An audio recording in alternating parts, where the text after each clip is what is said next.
ભગવાન સ્વામિનારાયણે આપણને સૌને જે જીવન શૈલી લાઈફસ્ટાઈલ શીખવાડી છે એમાં નિત્ય પૂજાનું એક મહત્વનું સ્થાન છે. આપણા સત્સંગીઓની ઓળખ એ આ નિત્ય પૂજાથી છે. દરેકની વ્યક્તિગત પૂજા એ સ્વામિનારાયણ સંપ્રદાયના આશ્રિતોની એક આગવી ઓળખ છે અને એને સહેતુ શ્રીજી મહારાજે આપણા જીવનની અંદર વણી દીધી છે. દિવસનો પ્રારંભ જ ભગવાનની આવી પૂજાથી થાય તો આપણો સમગ્ર દિવસ સુખ શાંતિમય વીતે, ભગવાનમય રહે એવી ભાવના એની પાછળ રાખવામાં આવી છે. જેમ કોઈ નદીનું ઉદ્ગમ બિંદુ હોય, જ્યાંથી નદી નીકળતી હોય ત્યાં જ કોઈ અમૃત રેડી દે તો એ આખી નદી અમૃતમય બની જાય. એવી રીતે આપણો દિવસ જ્યાંથી શરૂ થતો હોય ત્યાં જ ભગવાનની ભક્તિનું, સેવા પૂજાનું આવું અમૃત ભળે તો એ આખો દિવસ આપણો સુખ શાંતિમય વીતે. તો એના માટે શ્રીજી મહારાજે નાહી ધોઈ અને પ્રથમ કાર્ય આ પૂજા કરવાનું આપણને કહ્યું છે. આપણે લોકની અંદર પણ માન્યતાઓ જોઈએ છે કે કોઈ ઘરમાંથી બહાર નીકળતું હોય અને સામે ગાય મળે તો એ કહે કે શુકન થયા. હવે ગાયના દર્શનથી પણ જો શુકન થતા હોય, આપણો દિવસ એ ભગવાનના દર્શનથી શરૂ થાય, પ્રાતઃ પૂજાથી શરૂ થાય તો કેટલા મોટા શુકન કહેવાય. તો આના લીધે શ્રીજી મહારાજે આપણને સૌને આજ્ઞા કરી છે કે અમારા જે સત્સંગી હોય એને નિત્ય આ રીતે ભગવાનની પૂજા કરવી અને ત્યાર પછી પોતાનું વ્યવહારિક કાર્ય કરવું. પ્રમુખ સ્વામી મહારાજ ઘણી વાર કહેતા કે આ પૂજા આપણે કરીએ છીએ તો શાના માટે? તો ભગવાનનો આભાર માનવાની એ પ્રક્રિયા. આપણને કોઈ એક પાણીનો પ્યાલો પાય તો આપણે એને થેન્ક યુ કહીએ. આપણે બસમાં કે ટ્રેનમાં ઊભા મુસાફરી કરતા હોઈએ અને કોઈક સહેજ ખસીને આપણને જગ્યા કરી આપે તો આપણે એ સીટ ઉપર બેસતા થેન્ક યુ બોલીએ છીએ. તો આવી રીતે એક સામાન્ય કોઈ આપણું કામ કરે, કોઈ આપણી મદદ કરે એનો પણ આપણે આભાર માનીએ છીએ. તો પ્રમુખ સ્વામી મહારાજ કહેતા કે ભગવાને તો આપણને એટલું બધું આપ્યું છે તો એમનો આભાર માનવા માટે રોજ આ નિત્ય પૂજા આપણે કરવી જોઈએ. આપણને આ શરીર ભગવાને આપ્યું, હવે આ શરીરનું એક અંગ જતું રહે તો એવું ને એવું પાછું એ કોઈ કરી શકે એવું નથી. પણ ભગવાને આપણને એમને આપ્યું. 24 કલાકનો દિવસ રોજ આપે, એક સેકન્ડ પણ કરોડ રૂપિયા આપતા મળેલી નથી. ઇંગ્લેન્ડની એક રાણી મરવા પડેલી અને ઢંઢેરો પીટાવ્યો કે જો કોઈ મને અડધો કલાક વધારે જીવાડે તો પણ હું એને અડધું રાજ્ય આપું. પણ સમય કઈ કોઈની માલિકીનો નથી, કોણ અડધો કલાક વધારે જીવાડી શકે? તો જો એક સેકન્ડ પણ કરોડો રૂપિયા આપતા મળે નહીં, ભગવાન રોજ આપણને 24 કલાક આપે તો એનો આભાર માનવા રોજ એમની પૂજા એ કરવી એવું સ્વામી બાપા કહેતા છે. આપણા ઘર આંગણે કોઈ રોજ 24,000 રૂપિયા મૂકી જાય તો આપણે એનો કેટલો આભાર માનીએ, કેટલો એના પ્રત્યે આપણે ઋણભાર અદા કરીએ. તો આ એવી જ વસ્તુ છે. મહંત સ્વામી મહારાજ ઘણી વાર કહે છે કે આ નિત્ય પૂજા એ ભગવાન સાથેની આપણી મુલાકાત છે. આપણે જેમ મુલાકાત માટે આ રીતે ઈચ્છતા હોઈએ કે ભાઈ સ્વામી સાથે અમારી મુલાકાત થાય, તો એ મુલાકાત રોજ કરવાની તક એ આપણને આ પ્રાતઃ પૂજા દ્વારા પ્રાપ્ત થાય છે.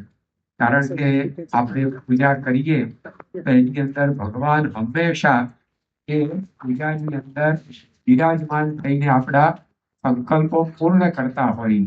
મહંત સ્વામી મહારાજ 2017ના વર્ષમાં આફ્રિકાની અંદર હતા અને ત્યાં નૈરોબીમાં એમની ઉપર એક પત્ર આવ્યો અને પત્રમાં લખનારાએ પૂછેલું કે હું રોજ મારી નિત્ય પૂજામાં આપને જે પ્રાર્થના કરું છું એ તમારા સુધી પહોંચે છે કે નહીં? ત્યારે મહંત સ્વામી મહારાજે લેખિતમાં લખી આપ્યું કે તમે જે પ્રાર્થના પૂજામાં કરો છો એ અમને પહોંચે છે. તો આપણી બધી જ પ્રાર્થનાઓ એ સ્વામીશ્રી પોતે સ્વીકારે છે, ભગવાન સ્વીકારે છે. તો એના માટે આ નિત્ય પૂજા એ આપણે કરવાની હોય છે. તારીખ 9 નવેમ્બર 2017 રોજ સ્વામી શ્રી બોચાસણથી વિદાય લેતા હતા. તે વખતે જય નામના એક બાળકે મહંત સ્વામી મહારાજને કહ્યું કે સ્વામી, આજે તો આપ અહીંયા મંદિરમાંથી વિદાય લઈને અમારાથી દૂર જાઓ છો, પણ હું રોજ પૂજા કરું તો એની અંદર આપ આવશો ને? સ્વામી કે દોડી દોડીને આવીશ, હું દોડીને આવીશ. એમાં તો જે પૂજા કરે છે એના ત્યાં મહંત સ્વામી મહારાજ દોડીને જાય છે. એમને દોડીને આપણા ઘેર બોલાવવા કે ન બોલાવવા એ આપણા હાથની અંદર છે. જો આપણે રોજ સવારે પૂજા કરીએ તો નિત્ય એમની પધરામણી એ આપણને થાય, એ અનુભવ આપણને થાય. આ ખાલી કહેવા પૂરતી વાત નથી, પરંતુ જેમ અક્ષરધામ માટે કહેવાય છે કે સીઈંગ ઇઝ બિલીવિંગ. જોઈએ તો ખબર પડે કે આ શું છે. વાતોથી એટલો બધો ખ્યાલ ન આવે. એમ આપણે નિત્ય પૂજા કરીએ તો મહંત સ્વામી મહારાજ આપણા ઘેર દોડી દોડીને આવે છે. એ આપણે કરીએ તો અનુભવાય. You do you know. તો આવી પ્રકારનો આ નિત્ય પૂજાનો મહિમા છે. તો એ આપણે હંમેશા એ કરવાની હોય છે. તારીખ 16 ઓગસ્ટ 2018 દિવસે અટલાદરામાં બિરાજમાન મહંત સ્વામી મહારાજે કથા વાર્તાની અંદર જણાવેલું કે પૂજા એ ભગવાન સાથેની મુલાકાત છે. આ સમજણ કરવાથી પૂજા આપણને કરવાનું ગમે. યોગીજી મહારાજ કહેતા કે નિત્ય પૂજા, આરતી, થાળ અને ચેષ્ટા એની અંદર શ્રીજી મહારાજ એ પ્રગટ થાય છે. આ વિશ્વાસ સાથે આપણે એ પ્રાતઃ પૂજા કરવાની હોય છે. સ્વામી કહે કે આપણે એક સામાન્ય આ લોકના કોઈ મોટા માણસ હોય એની પણ મર્યાદા રાખીએ છીએ. તો ભગવાન જ્યારે આ પૂજામાં આવે ત્યારે એની પણ એવી મર્યાદા રાખવી. પૂજા કરો એટલે આખો દિવસ સરસ જાય. પૂજા માટે સમય ન નીકળે તો તે સત્સંગી જ ન કહેવાય. ત્યાં સુધી મહંત સ્વામી મહારાજે વાત કરી કે જો પૂજા માટે આપણે સમય ન કાઢી શકતા હોઈએ તો પછી એ સત્સંગી જ ન કહેવાય. કારણ કે આ તો આપણું એક અગત્યનું અંગ છે. જેમ 4 પાયા જ ના હોય તેને ખાટલો કોણ કહે?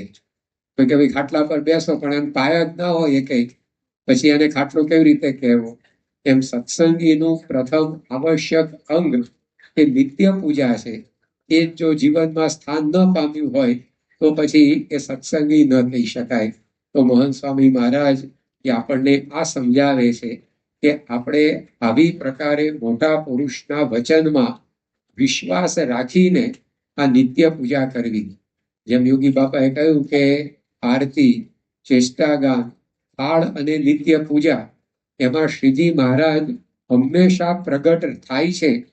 તો સ્વામી કે આ વિશ્વાસથી માની અને નિત્ય પૂજા આપણે કરવાની. મહંત સ્વામી મહારાજને આપણે રોજ પ્રાતઃ પૂજા કરતા જોઈએ છીએ. આવી વયોવૃદ્ધ વયે પણ સ્વામીશ્રી પોતે એટલી એકાગ્રતા પૂર્વક એ પૂજા કરે છે. એ જોઈને પણ આ અંગ આપણા જીવનમાં દ્રઢ કરવું પડે. જેમ શ્રીજી મહારાજે કાર્યાણીના 11મા વચનામૃતમાં કહ્યું કે ગોપીઓ ભગવાનની આંખ સામે જોઈ અને એમની મરજી સમજી ગઈ કે ભગવાનને હવે મથુરામાં રહેવાની ઈચ્છા નથી અને એમને ગોકુળમાં જવું છે. તો મનમાં ગમે તેટલો ધડાવ કરેલો કે કોઈ પણ હિસાબે આપણે એમને ગોકુળ જવા દેવા નથી, પણ એ ગોપીઓ બધી જ દૂર ખસી ગઈ. રસ્તો કરી આપ્યો કે આપ ભગવાન સુખેથી સીધાવો. તો ભગવાનની આંખ સામે જોઈ અને ભગવાનની મરજી એ ગોપીઓ સમજી ગઈ. હવે આપણે મહંત સ્વામી મહારાજની આંખ સામે જોઈને રોજ પૂજા કરવી એ સમજવાનું નથી. એ મૂર્તિમાન આપણને ઉદાહરણ પૂરું પાડે છે. આ 92 વર્ષની ઉંમરે તેઓ આ રીતે નિત્ય પૂજા એ કરે છે. અને એ નિત્ય પૂજા એટલે 3 પ્રકારની વિશેષતા એમની પૂજામાં જોવા મળે. એક તો પૂજા વિથ પરફેક્શન, બીજું પૂજા વિથ ડિવોશન અને ત્રીજું પૂજા વિથ કોન્સન્ટ્રેશન, એકાગ્રતાથી પૂજા કરે છે સ્વામી, ભક્તિભાવપૂર્વક અને પરફેક્શન એટલે કે ચોકસાઈ પૂર્વક. સ્વામી શ્રી ઘણી વાર વાત કરે છે કે હું નિત્ય પૂજા કરું ત્યારે 5 વાતનું ધ્યાન રાખું. એક તો પૂજાની પાઠ એ બરાબર સામે મધ્યમાં મુકાય. ઘણી વાર આપણને દર્શન થાય છે કે સહેજ આડું અવળું હોય તો પણ સ્વામી શ્રી હાથના ઈશારે એ પૂજા પાઠ વ્યવસ્થિત કરાવે. પછી પૂજા પાઠ વ્યવસ્થિત મુકાય ત્યારબાદ એની ઉપર અક્ષર પુરુષોત્તમ મહારાજની મૂર્તિ એ પણ બરાબર મધ્યમાં સ્થપાય, એ સ્વામી કે હું ધ્યાન રાખું. ત્યાર પછી એ ઠાકોરજીની પીછવાય એ પણ આડાવણી હોય એમને ગમે નહીં, એટલે પણ સ્વામી કે હું વ્યવસ્થિત છે કે નહીં એ જોઉં. ત્યાર પછી ઠાકોરજીના પાગ વાગા એ બધા અલંકાર એ પણ વ્યવસ્થિત એ સ્વામી શ્રી કે એ છે કે નહીં એ રીતે એનું હું ધ્યાન રાખું. તો આવી પ્રકારે પૂજા વિથ પરફેક્શન, કે ચાલો હવે આપણે આ પૂજા કરવાની છે, મૂર્તિઓ પધરાઈ દીધી, માળા ફેરવી લીધી એમ નહીં, પણ એ મૂર્તિઓ બરાબર આપણી સન્મુખ વ્યવસ્થિત સ્થપાય એ એમના જીવનની અંદર જોવા મળે. તારીખ 17 જાન્યુઆરી 2011 દિવસે પ્રમુખ સ્વામી મહારાજ મુંબઈના યોગી સભાગૃહમાં પ્રાતઃ પૂજા કરવા માટે બિરાજ્યા. 90 વર્ષની એમની ઉંમર હતી, પણ એમની સામે જે પૂજાની પાઠ સંતોએ મૂકી એને સ્વામીશ્રીએ દોરાબાર આગી પાછી હતી એ વ્યવસ્થિત કરાવી. એ જોઈને એ પ્રાતઃ પૂજામાં દર્શન કરવા Indian institute of management IIM ઇન્દોરના ડાયરેક્ટર શ્રી રવિચંદ્રન આવેલા, અને એમણે જોયું કે એકાદ બે દોરા જેટલી જે પૂજાની પાઠ સહેજ આ રીતે આગી પાછી હતી એને પ્રમુખ સ્વામી મહારાજે વ્યવસ્થિત કરાવી. તો એમણે સંતોને કહ્યું કે if he has the stamina to align his daily duties millimeter by millimeter, I am sure he will not allow your institution to deviate even by an inch. કે પ્રમુખ સ્વામી મહારાજ એમની રોજિંદી ક્રિયામાં પણ 1 મિલીમીટરનો ફરક જો ચલાવી શકતા નથી તો હું તમને ખાતરી આપું છું કે તમારી સંસ્થાને 1 ઇંચ જેટલી પણ ફંટાવા દેશે નહીં. તો આ પૂજા વિથ પરફેક્શન, પહેલા સ્વામી શ્રી સ્વયં એમની પૂજા પાથરતા સંકેલતા, તો એ પૂજાના જે આસન એના પણ 4 છેડા એ વ્યવસ્થિત એ રીતે એકબીજા સાથે મળે એ રીતે પૂજા સંકેલે. એ જે પૂજાની પોટલી બાંધતા તો એમાં પણ વ્યવસ્થિત એને બાંધે. ત્યારે એકવાર સંતે પૂછ્યું કે સ્વામી આટલું બધું ચોકસાઈ પૂર્વક આ બધું કામ એ કેમ આપ કરો છો? સ્વામી કે ભગવાનને ગમે, અને જેટલી ચોકસાઈથી કામ કરીએ એટલું ભગવાનની નજીક જવાય. તો જો આ પૂજા વિથ પરફેક્શન, અને ત્યારબાદ પૂજા વિથ ડિવોશન, ભક્તિભાવપૂર્વક સ્વામી શ્રી આપણે જોઈએ છીએ કે એક ક્રિયા એ ભક્તિભાવથી કરે. પહેલા તો એ શરીર સ્વસ્થ હતું ત્યારે દંડવત કરતા, પ્રદક્ષિણા કરતા, એ બધાની અંદર એ ભક્તિભાવ આપણને દેખાય. મોટી ઉંમર સુધી ગુરુપદે બિરાજ્યા પછી પણ પ્રાતઃ પૂજાની અંદર એટલે કે 85-86 વર્ષની ઉંમરે પણ સ્વામીશ્રી વ્યવસ્થિત દંડવત એ પૂજામાં કરતા. કે આજે પણ ઠાકોરજીને થાળ ધરાવે તેવો ભક્તિભાવ એ એમના જીવનની અંદર દેખાય છે. તો આજે આપણે આ જે નિત્ય પૂજા દિન ઉજવી રહ્યા છીએ તો આપણા ગુરુ આપણને પ્રત્યક્ષ ઉદાહરણ પૂરું પાડે કે આ વાતને આપણા જીવનનું અંગ બનાવવાનું. પરમ પૂજ્ય પ્રમુખ સ્વામી મહારાજ એ પુરુષોત્તમપુરાની અંદર તારીખ 8 માર્ચ 1987 દિવસે પધારેલા, અને ત્યાં એમણે જે સભા ભરાઈ એમાં બધાને ઉપદેશ આપતા કહેલું કે આપણે સત્સંગી છીએ તો રોજ નિત્ય પૂજા કરવી. અને પછી સ્વામી શ્રી વાક્ય બોલ્યા કે પૂજા કાપીએ તો આપણે કપાઈ જઈએ. ગમે તેટલી ઉતાવળ હોય, ગમે તેટલો ભરચક કાર્યક્રમ હોય, પણ સ્વામી શ્રી કે પૂજા કાપીએ તો આપણે કપાઈ જઈએ. ઘણી વાર માણસ પહેલો કાપ એ પૂજા ઉપર મૂકે કે આજે મોડું થઈ ગયું, ચાલો પૂજા ઉપર કાપ મૂકો. પરંતુ સ્વામી કે બીજી બધી ક્રિયામાં કાપ મૂકીને પૂજાને સાચવવી, કારણ કે એનાથી ભગવાન એ આપણી ભેગા રહેતા હોય. 2011 વર્ષની અંદર જ્યારે સ્વામી શ્રી રાયપુર મધ્યપ્રદેશ પધારેલા. ગઈકાલે જ આપણે નીલકંઠ વર્ણીની જે પ્રતિષ્ઠા સ્વામીશ્રીએ કરી એ રાયપુર મંદિરનો તે વખતે દશાબ્દી ઉત્સવ હતો અને તારીખ 9મી જૂન 2011ના રોજ સ્વામીશ્રી ત્યાં રાયપુર પધારેલા. એમનો જ્યાં ઉતારો હતો એ ઉતારાની અંદર એમનો જે ઓરડો એની અંદર જગ્યા કે ડબલ બેડ આ તે બધું ઇન્ટિરિયર ડેકોરેશન એવું હશે કે જરા સંકડાશ પડેલી હતી.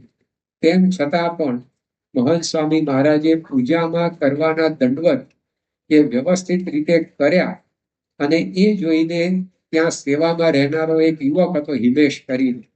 એને મનની અંદર થયું કે આ બધી અગવડ વચ્ચે પણ મહંત સ્વામીજી કેટલા ભક્તિભાવથી નિત્ય નિયમના દંડવત કરે છે. એને મનની અંદર અંતરદ્રષ્ટિ થઈ, કારણ કે એ પોતે પૂજામાં ઘણીવાર દંડવત કરે ના કરે, કોક વાર 2 કરે, કોક વાર 4 કરે, પરંતુ એણે નિયમ ધાર્યો કે મારે હવે વ્યવસ્થિત દંડવત સહિત પૂજા કરવી છે. તો જો સ્વામીશ્રીની પ્રાતઃ પૂજા એ પરફેક્શન સાથે, એ ડિવોશન સાથે અને કોન્સન્ટ્રેશન સાથે એ કરતા હોય છે. તારીખ 11 એપ્રિલ 1975ના દિવસે સ્વામી શ્રી મહંત સ્વામી મહારાજ અહીંયા અમદાવાદમાં જ એક હરિભક્તના ત્યાં એ વિશ્રામ કરતા હતા અને ત્યાં સ્વામીશ્રીની પ્રાતઃ પૂજા એ હરિભક્તોએ કાર્યકરોએ સૌને વિશેષ સારા દર્શન થાય એ રીતે સહેજ અલગ દિશાની અંદર ગોઠવી. મહંત સ્વામી મહારાજને ખ્યાલ આવી ગયો તો સ્વામીશ્રીએ કહ્યું કે આ દિશા વ્યવસ્થિત કરો, મહારાજની આજ્ઞા પ્રમાણેની દિશા આપણે રાખવી. તો નાની મોટી તમામ ક્રિયાઓની અંદર સ્વામીશ્રી પોતે આ રીતે એવું પરફેક્શન રાખે છે. તો મહંત સ્વામી મહારાજ પોતે જ નિત્ય પૂજાનો આદર્શ છે, એ આપણને પૂજા કરીને બધું શીખવાડે છે. તો આજે આપણે સૌ પણ જે પ્રાતઃ પૂજા ન કરતા હોય તો સંકલ્પબદ્ધ થઈએ કે સ્વામીશ્રીના જીવનમાંથી આપણે આટલી તો પ્રેરણા લઈએ જ અને નિત્ય પૂજાને આપણા જીવનમાં સ્થાન આપીએ. એ જો કરતા હોઈએ તો સ્વામીશ્રીની જેમ પરફેક્શન, ડિવોશન ને કોન્સન્ટ્રેશન સાથે કરીને અને લાગી કરી શકીએ એ પ્રકારનું બળ બુદ્ધિ શક્તિ આપણને પ્રાપ્ત થાય જ પ્રાર્થના. શ્રી સ્વામિનારાયણ. આવા જ વિશિષ્ટ પ્રસંગો સાંભળવા માટે કૃપા કરીને લાઈક કરો, તમારા વિચારો કમેન્ટમાં શેર કરો અને અમારી ચેનલને સબસ્ક્રાઇબ કરવાનું ભૂલશો નહીં.